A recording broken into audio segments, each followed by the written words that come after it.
장관님께서는 보상금 그 큰 돈도 아닐 텐데 설마 그 보상금 받으려고 종점에 손댔을지 의문이다 이렇게 답을 하셨고 증명해 보이겠습니다. 자, 빨간색 대안 노선이 하얀색 선과 교차하는 것이 보이실까요? 이 하얀색 선은 대통령 처가 땅을 위해 만들어져 있었던 기존의 진출입 도로입니다.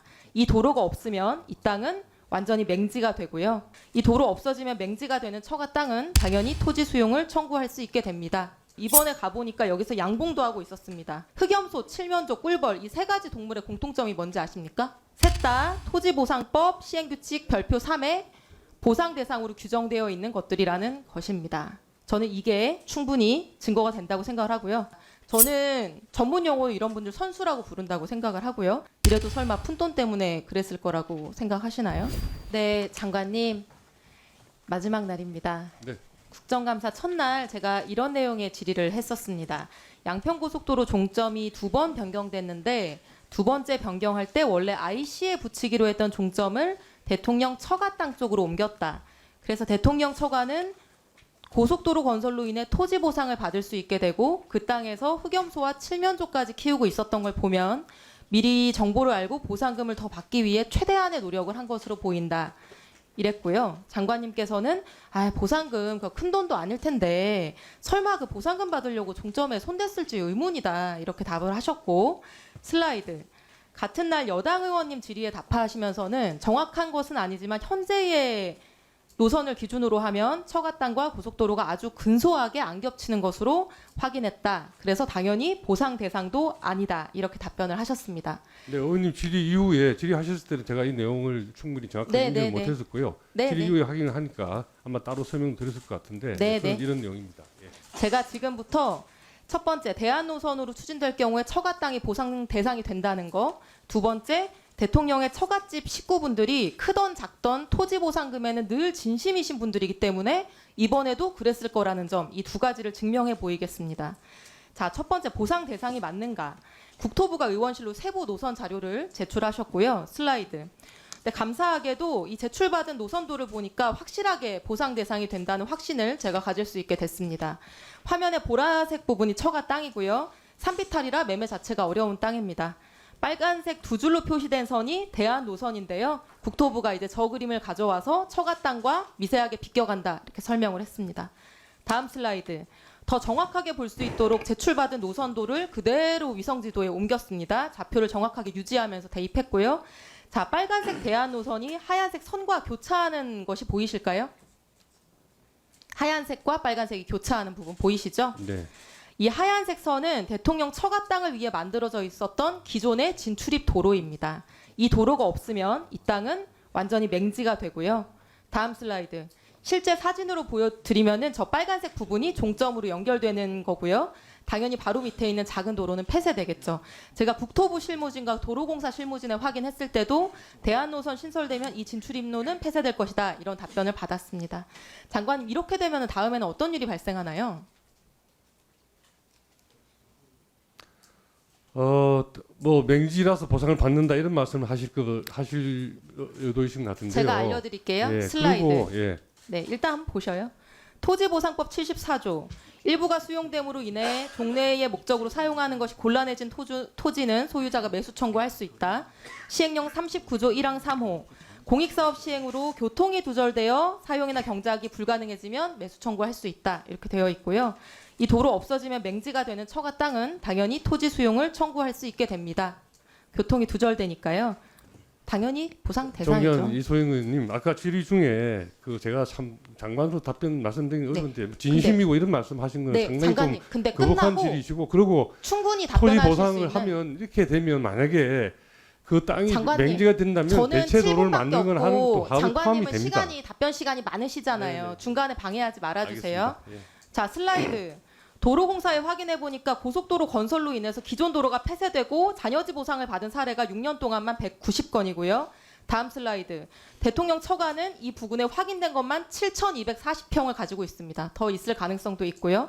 중요한 것은 이 땅들이 토지 보상으로이 아니면 매매하기가 어려운 땅이라는 것입니다.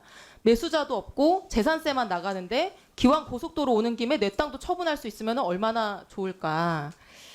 그래서 보상을 노리고 종점을 여기로 붙였다는 거에 증거는 지난번에 보여드린 흑염소와 칠면조인데요. 다음 슬라이드. 이번에 가보니까 여기서 양봉도 하고 있었습니다. 사진에 보이는 게 양봉통이고요. 흑염소, 칠면조, 꿀벌 이 세 가지 동물의 공통점이 뭔지 아십니까? 셋 다 토지보상법 시행규칙 별표 3에 보상 대상으로 규정되어 있는 것들이라는 것입니다. 저는 이게 충분히 증거가 된다고 생각을 하고요. 다음으로 보상금 몇 푼 받으려고 과연 이런 일을 했을 것이냐 이런 부분인데요. 저는 장관님께서 이 최은순 씨가 어떤 분인지 잘 모르셔서 하신 말씀이라고 생각을 합니다. 장관님이나 저 같은 일반인들과는 정말로 다른 분이라는 것을 제가 말씀드리겠습니다. 몇 가지 사례만 알려드릴게요. 자, 슬라이드. 대통령 장모 최은순 씨는 2001년 충남 아산시 배방읍 장제리 일대 토지를 매수합니다. 불과 1년 후인 2002년 철도청에 토지가 수용됩니다. 복선전철 사업에 이 토지가 편입되거든요. 어떻게 귀신같이 알고 1년 전에 땅을 샀을까? 다음 슬라이드. 바로 옆에 땅입니다. 그로부터 2년 후인 2004년에 나머지 땅이 LH에 수용됩니다. 아산 신도시 개발 사업에 토지가 편입된 건데 배방읍 개발되는 타이밍 굉장히 잘 알고 들어간 것 같죠? 이때 LH한테 받은 토지 보상금 다음 슬라이드. 129억 원입니다. 토지 보상 사례는 양평군에도 있습니다. 다음 슬라이드. 지금 종점이 붙는 양평군 병산리의 다른 땅입니다. 장모 최은순 씨는 상속받아서 가지고 있었던 땅을 굳이 2003년에 지목 변경을 합니다. 임야에서 대지로, 대지가 훨씬 가치가 높죠. 그리고 2004년에는 필지 분할을 합니다. 보상금 많이 받기 위해서 주로 하는 행위입니다.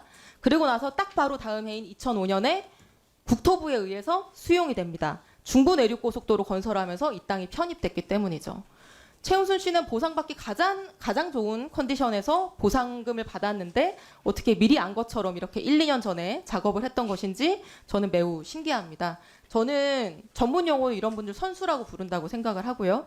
작은 보상금이라도 놓치지 않고 국가 SOC 사업이 진행될 때마다 엄청난 정보력으로 미리 움직여서 땅을 사거나 최적의 보상 컨디션으로 만들어서 보상금을 받고 그걸로 부자가 된 분들을 보상금 선수라고 합니다. 이래도 설마 푼돈 때문에 그랬을 거라고 생각하시나요? 예, 장관님 아직 30초 예, 남았는데 장모 최은순 씨는 과거에 국세청이 발표한 부동산 투기자 명단에도 이름을 올린 적이 있는 분이고 제가 앞서서 말씀드린 내용은 LH 도로공사 철도공단에 확인하시면 바로 알 수 있는 팩트입니다. 이런 분들이 지금 대한민국 최고 권력자의 가족이 되셨고요. 아시다시피 지방군청 공무원 인맥까지 동원해서 최대한의 이익을 취하던 분들인데 어마무시한 대통령 사위 권력을 이용 안 했을 것 같습니까? 정말 냉정하게 생각해 보시고. 네, 종려준 이소영님 지적 사항에 대해서 제가 말씀을 드리겠습니다. 아까 제가 거론하신 분은 좀 개인적으로 모르시는 분이지만 적어도 제가 30년, 40년 근무한 이 국토교통부 공무원들이 이런 외압의 노선을 바꾸고 하지 않았을 거라고 저는 확신을 믿고 있고요. 만약 그런 일이 있었으면 지난해 전국을 떠들썩게 했던 양평 그 사건, 뭐 길 가는 애도 다른 양평에 뜨거울 때 누군가가 나와서 뭘 이야기를 했을 텐데 그런 기록이 없지 않습니까? 다만 우리 종년 이소영 의원님께서는 하실 수 있는 상상력 또는 뭐 추론을 하시는 것일 뿐이지 객관적인 증거가 없다. 그리고 이거는 우리 누누이 발생했지만 우리가 도로공사를 할 때 설계하는 업체가 대안노선을 찾도록 우리가 정해져 있는 그 이 과업지시서에 이미 교과서처럼 들어가 있습니다. 그리고 예타제도가 29년인가 09년인가 생겼는데 그 예타제도 이후에 총 24건의 사업에 대해서 노선 재검토가 설계 과정이 이루어져 가지고 그중에 무려 24건 중에 14건이 노선이 변경이 됐고요. 변경된 노선이 변경된 14건들의 평균 변경률이 무려 77%입니다. 그러니까 이 건이 그냥 어쩌다가 생긴 아주 예외적인 일이 아니고 설계하는 업체가 들어가서 정말 설계 기술자 입장에서 예타는 이코노미스트들이 하는 겁니다. 이코노미스트들이 그 숫자를 갖고 한 예타를 받아보고 엔지니어적인 입장에서 정말 들어가서 최적 대안 노선을 찾도록 과업지시서에 되어 있고 그 과업지시서는 지난 정부에서 만든 겁니다. 그거에 따라서 정말 기술자적인 양심을 가지고 설계를 대안을 찾은 것이지 이런 일 때문에 찾았으면 알았다라고 저는 개인적으로 확신을 하고요. 아까 말씀하신 맹지 문제는 저도 뭐 85년에 건설부 입사해서부터 보상 법도 만들고 실무도 담당해 봤는데 이런 것 같으면 교각을 채워서 들어가든지 그렇지 않으면 정말 맹지가 될 것 같으면 진입도를 만들어 주든지 하는 것이 훨씬 이 보상비보다 싸기 때문에 그렇게 안 하면 담당 공무원이 다칩니다. 그래서 그거는 종년 이소영 의원님께서 지나치게 좀 과다 걱정을 하신 것 같고 이 실무를 아는 행정 공무원 입장에서 보면 그렇게 그 7,000평이나 되는 땅이 이 보상금을 받도록 그렇게 도로 설계를 하지 안 한다. 그렇게 말씀을 제가 드리겠습니다. 장관님 지금 말씀하신 내용들 작년에 원희룡 장관님께서도 다 똑같이 말씀하셨던 내용이 그것이 진실에 가까우니까 원장님도 이야기하시고 저도 이야기한 거 아니겠습니까? 국가가로를 다시 한번 자세히 보시면 좋겠고요. 그리고 이거 맹지인데 도로 뭐 추가로 개설해 준다고 하셨는데요. 제가 그걸 대신해 저도 좀 해고 싶. 확인했습니다. 여기 무슨 도로를 만듭니까?